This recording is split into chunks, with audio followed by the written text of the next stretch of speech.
about that. How are you, sir? I'm great, Cliff. How you doing? I'm doing fine. I know that you're doing this. Things have got to be moving. This is just a great thing.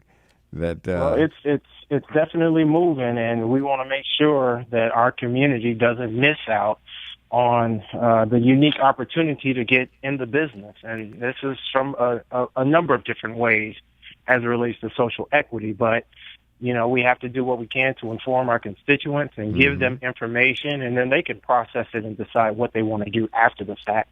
But and we at least need to make the information available. exactly, and that's what you're doing. That's what you've always done. If you're interested in learning more about the cannabis business, many people are. If so, then join Representative Davis and the Department of Commerce and Economic Opportunity for the Social Equity Cannabis Workshop. Th- Absolutely. This event is free, and he's going to tell us all about it. Go right ahead. Well, again, Cliff, thank you very much for giving us this time to Oh, talk sure. about hmm talk about an important subject. And I say that it's important. And this isn't about whether you like or dislike cannabis, hmm but nevertheless, hmm it's now on the recreational side. It's now legal in Illinois. It's a business opportunity that exists, particularly for those that have been adversely affected by what we call the war on drugs. And so, in an effort to try to get more information out into the public domain so folks can stop speculating about what is or is not, and particularly those people who, don't have relationships with their state legislators, in order to reach out to them to try to get better and more accurate information. I'm hosting, and I'm sure many other colleagues are probably planning to do the same thing, but a workshop with our Department of Commerce, which is going to be kind of the lead agency hmm in this space. So we're doing a social equity cannabis workshop. It's going to be February 24th of this year from 6 to 8 p.m. So those of you who may be working, you get off work, you can come on by. It's open to the entire public. There's no cost.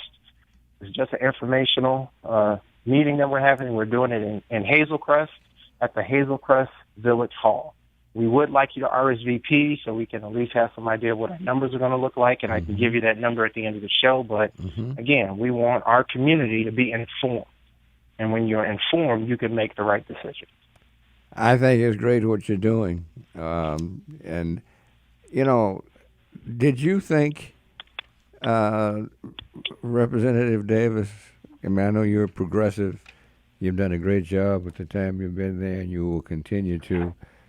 But did you think you'd see this happening? Well, admittedly, Cliff, not that I thought that we would pass medical marijuana, and that's been going hmm across the country. Not that I thought we would pass medical, but if you would pass medical, Yeah. then clearly you're going to find a space to pass recreational. Right. So you questioned whether medical was going to come around. Right. I mean, Yeah. you hear about those kinds of things, but it's not a legislative space that I play in, so it's not anything that I ever thought about moving forward or, trying to address myself through legislation. But hmm those that saw it or had talked to other people about it, and clearly we're not the first state to have ever done it, neither medical or recreational. hmm So if hmm nothing else, you're trying to look back and see what other states do, and based on what they do, you say, well, maybe it's something we should consider. And so we considered medical. We hmm passed it. hmm We're expanding it to include a wider variety of illnesses and ailments. And so it seemed natural that recreational would come next. And again, we're not the first state. We're the Right. 11th state to hmm make it legal, but we're the first state that I believe that has done it by way of actual legislation, which is why we can have a more substantive conversation about social equity in the space, because it wasn't just done because a number of people said, yes, let's do it. We put a lot of time, effort, attention, and conversation into it. Now, there may be some people out there that are listening that will say, well, you still didn't get it right, or, this social equity stuff isn't working. Okay, well, anybody that understands the legislative space understands that sometimes when you do things very well intended, you put it out there, and then when you can take a look back and see the challenges and problems, you go back and you fix those. hmm So we have opportunity to go back and fix some of the things, particularly in the social equity space. that our communities feel we didn't get right the first time, or that we need to improve or make better or stronger. And we're willing to do that. I think it's great you're going to do it. What problem? I'm sure this has been discussed, Representative Davis, and because you cover everything, is the circumstance. It's still pot is still illegal from a federal standpoint, right? Correct. Yeah. So that the only thing, well, rather than saying what I think about it, what problems does that bring about? Well, primarily, it's on the banking side of it. Yeah. Because unlike a traditional business where you make money and you can put those proceeds, that profit in the bank, because banks are federally regulated, right? You just can't open an account, a business account, if that's where you derive your revenue and your resources from. But, there are opportunities for credit unions. Mm-hmm. And the interesting thing about credit unions, Cliff, is that they're very easy to start. So if you got a group of conscientious black folks out there that have a little money set aside, they could start a credit union. Credit union, right. Get regulated to open a credit union, and then they could be a repository of the proceeds from cannabis sales. So yet another opportunity. That's why we have to be thinking, not very myopically about this, but thinking very broad about it, and really recognizing where we might be able to get into the space and have the opportunity to reap some of the benefits. It could even bring on something else. Yeah, that's a great point. So, what do you hear relative to the folks in your area? Well, I think there's still a lot of questions. Municipalities, some have opted in to make it, to create business opportunities. Some have opted out.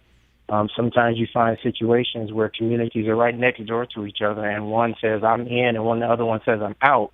So the one that's in locates or is willing to put a business opportunity right at the border next to community that's out. So all of that money that could be staying in that community is simply crossing the street, going to the neighboring community, and they're reaping the benefits of it.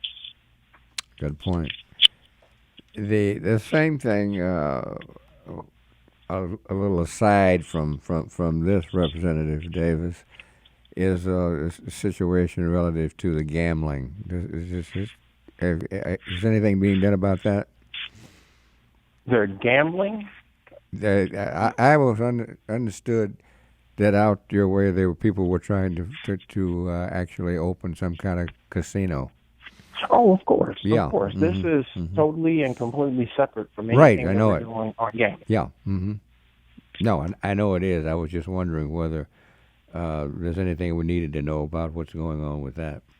Well, right now, the Illinois Gaming Board is still mulling over the applications. There were several applications throughout the entire state that were filed, and 5 of those applications are specific to locations in the south suburbs in particular. But you got Rockford, somewhere in Lake County, Danville, and I think maybe another 1 or 2 downstate. But there were 5 applied for location in the south suburbs. And so the Gaming Board is still reviewing those applications, hoping to make a decision soon. And the reason being is that the proceeds from gaming in Illinois are directly tied to the proliferation of our capital bill. We tout a $45 billion capital bill for infrastructure improvements throughout the entire state, while some of it was road infrastructure, and there's already mechanisms in place to capture road infrastructure dollars like motor fuel taxes, things that are already existing.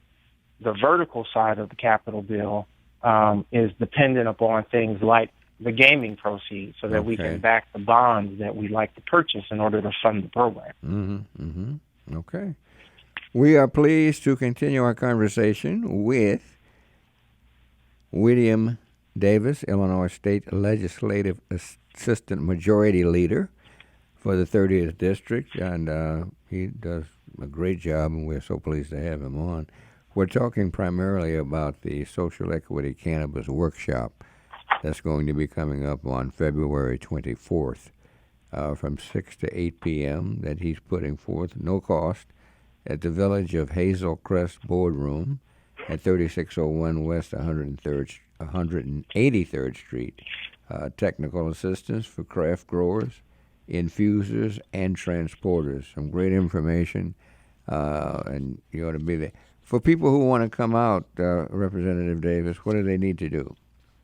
Well, we want them to RSVP. Sure. I guess some in situations like that, space is a little limited. Sure. Doesn't mean we can't do more of them, but if they would like to RSVP for the event, Uh-huh. I believe it's on Eventbrite, and people know how to access Eventbrite, or they can just call my district office at area code 708-799-7300. 708-799-7300, and they can RSVP at my office as well. That is great. Okay. I think this is going to mean a lot for a lot of folks in the African American community. Well, it could, Cliff. I Yeah. mean, again, when we talk about the people who were disproportionately impacted, we're really talking about, say, black and brown communities. Obviously, and for our purposes, there's certainly an emphasis on the black community. But this is an opportunity.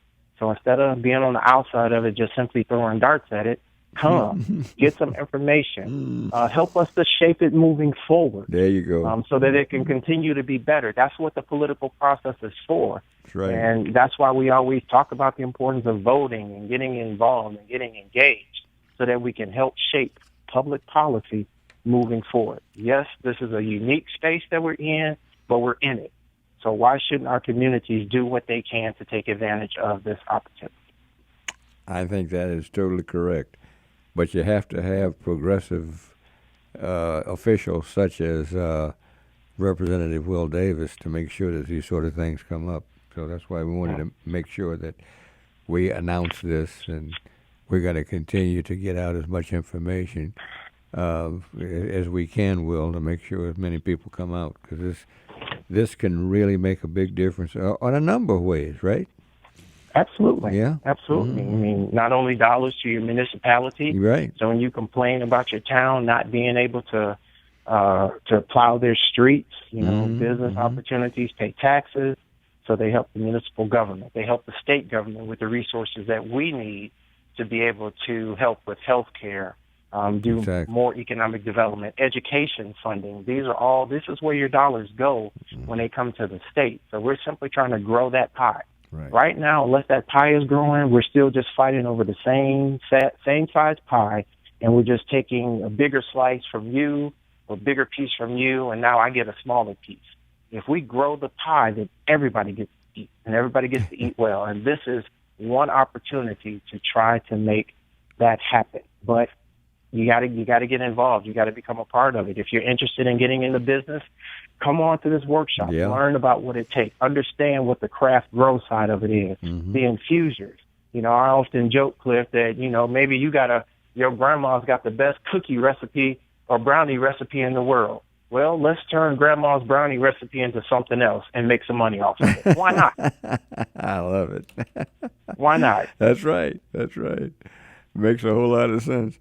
Our number is 312-374-8130. 312-374-8130. If someone would like to have a comment with this outstanding legislator, State Representative Will Davis, talking about the situation with cannabis, we would be happy to hear from you. He's trying to get people out, and I totally agree with him. Come out. The Department of Commerce and Economic Opportunity is putting this on through his. He's hosting this, and the Social Equity Cannabis Workshop makes a whole lot of sense. February 24th, from 6 to 8 p.m. in the Village of Hazel Crest Boardroom, and I just hope that there aren't too many people. Representative Davis, that think, well, we don't really need to be doing this because that's ridiculous. This is something that we really ought to take advantage of, right? I think it is something that we should take advantage of. Again, there are business opportunities. Too often do I hear critics of government, y'all don't do nothing. Y'all not trying to help us. I hear it. Yeah. And on some level, I say, okay, I understand. Yeah. But then when something comes up, that can be helpful, if you don't participate, then you're still just on the outside looking in. Mm-hmm. And that's not trying to be negative to folks, but again, I could care less whether you vote for me, don't vote for me, or whatever. If this is an opportunity that exists for you to see what it takes to get into business, what resources are out there to help you, are there loan or grant opportunities that exist to try to help you get into the business. Mm-hmm. A lot of people talk about wanting to be business owners. Yeah. Again, here's a unique opportunity. I mean, I live in Homewood, out in the south suburbs, part of my district, and there is a facility in Homewood, and I can almost assure you I will drive past it tomorrow morning on a Sunday, and there will be a line outside to get in to make purchases. There is a facility, okay. Mm-hmm. There is a facility out there, but we're talking about now. There's a lot of money.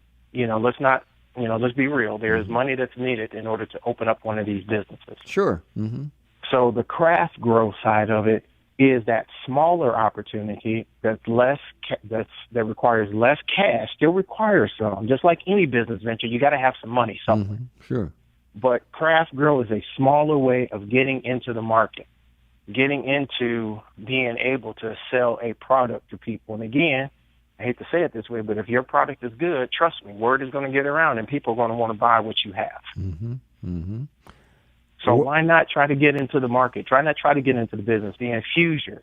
Mm-hmm. Infusers, those are the folks that help put the product in food and edibles and gummies and all those things that we talk about. That's a small business opportunity. Again, particularly if you know how to do it, if you have homemade recipes for pastries and things like that, try to figure out what works. Figure out how you can get into this business. This is an opportunity, at least to learn what the state can offer to try to help you get into the business. But it involves you, getting in and coming in, trying to figure out how to create a business plan. So we're not suggesting that you don't do all the other steps that anybody that's attempted to start a business or has a small business has attempted to do. This may not be it, but if you are interested, this is at least what the state can offer you to help you to get into the business, to get into this space, to try to make some of the money that, again, like the folks out in Homewood that'll be standing in line tomorrow, to help get some of that revenue, to make some of that money. It can be done, and we want our residents, our communities, the people in our communities to be a part of it, a part of making it happen, but also a part of helping us refine it as we move forward so that it gets easier or could be done easier by someone of color that doesn't have all the money, that doesn't necessarily have all the expertise or all the knowledge. We just want to get you out. Let's talk about it. Ask tough questions. Don't come in there. I won't say don't come in there just to listen. Some people will. But if you got questions, we want to get those questions answered. We want to get you the information you need so you can make an informed decision about what you like to do. The only thing you said I disagree with is you mentioned you don't care whether people vote for you or vote against you. I care. I want people to vote for you, Will Davis.